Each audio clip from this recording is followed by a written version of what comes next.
Last week, I accidentally stole someone's cat. Okay, before you judge me, it walked into my house by itself. I was making noodles at 1 a.m. when this fluffy orange cat casually walked through my back door like it paid rent there. No fear, no hesitation.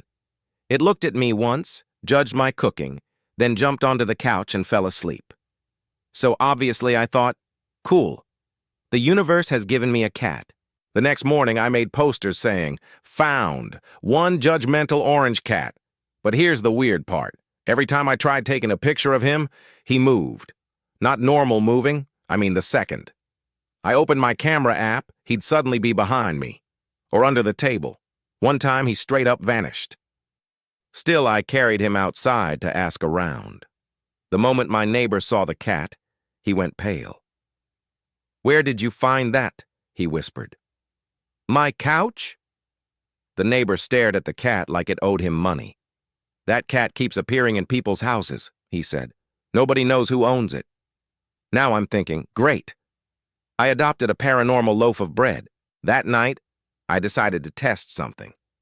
I closed every window, locked every door, put the cat outside gently and said, "Okay, mystery boy, good night." Then I went to bed. At exactly 3:07 a.m., I woke up to breathing beside me. The cat was back, sitting on my chest, staring directly into my soul, and around its neck was a tag I had never seen before. It said, "Thanks for feeding me. I'll return next Thursday." I screamed so loud the cat looked offended, like I was being dramatic. Then it slowly climbed off my chest, walked to my desk, and knocked my water bottle over on purpose. That's when I realized something horrifying. This wasn't a normal cat. This was a landlord. The next morning, I checked the collar again. Gone. No tag. Nothing. At this point, I'm questioning my sanity, sleep schedule, and possibly reality itself. So I decided to ask around the neighborhood. Big mistake. Because the second I mentioned the orange cat, everyone got weirdly quiet. One guy literally crossed the street to avoid me. Finally, an old woman at the corner shop leaned in and whispered, "You fed him, didn't you? Why does everyone talk about this cat like it's an ancient curse?" I nodded slowly. She sighed. "Then he's chosen your house." "Excuse me?" Apparently this cat has been showing up in random homes for years. Nobody owns him. He just appears, stays for a few days, judges your furniture, then disappears.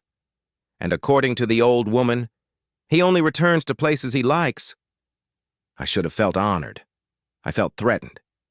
That night I heard scratching at my door again, slow, dramatic, like he wanted a cinematic entrance. I opened it carefully. The cat walked in carrying a slice of pizza. Not joking, a full slice. He dropped it on the floor, looked up at me proudly, then walked to the couch like he just paid rent for the month. And honestly, at that point, I accepted my fate. A week later, things got worse, because the cat started bringing friends. I came home from school and found 3 orange cats sitting in my living room like they were having a business meeting. One was on the couch, one was on the table, and the original one, in my chair, watching me. I stood there for a solid 10 seconds before saying, "What is this?" The original cat blinked slowly, then another cat pushed a bag of chips off the counter. Chaos. Absolute chaos. And somehow my family acted like this was normal. My mom walked in, saw the cats, and said, "Oh, his coworkers are here." Coworkers? What job does this cat have? Then my dad looked at the original cat and went, "Long day?" The cat meowed sadly. "I'm sorry. Why are we emotionally supporting him now?" That night, I woke up thirsty and walked into the kitchen. All 3 cats were sitting around the table in complete darkness, silent, staring at me. Then the original cat slowly lifted one paw and pointed at the empty food bowl. Honestly, I apologized and filled it immediately.